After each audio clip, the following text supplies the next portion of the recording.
Halo guys, kita mau unboxing durian. Ini dia duriannya guys. Tapi jangan ditanya ini durian jenis apa. Ini cuma durian lokal alias durian kampung.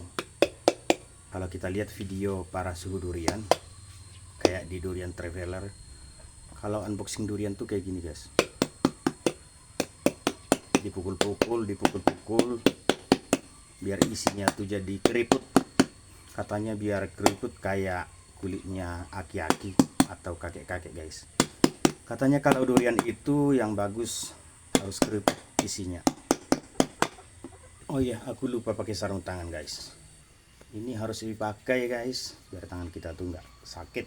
Kita pukul-pukul lagi, kayak gini. Diputar, dipukul, lalu dibelah. Oh iya guys, bulan 8 kemarin sebenarnya durian tuh pada bunga tapi nggak ada jadi ya. Pokoknya nggak ada. Biasanya akhir Desember ke tahun baru durian tuh pada keluar pada musim, tapi kali ini nggak ada. Tapi ini tadi baru dapat ya. Ternyata ada satu yang jadi. Ya cuman ini guys. Cuman satu doang. Seperti apa isinya? Ini dia guys. Ini sama ini dia.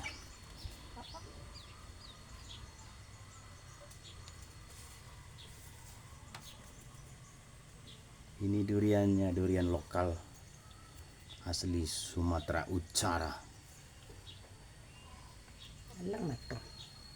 Hai. Di sini masih ada satu kamar lagi.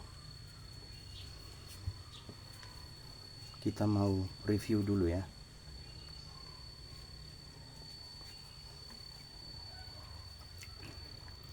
B aja.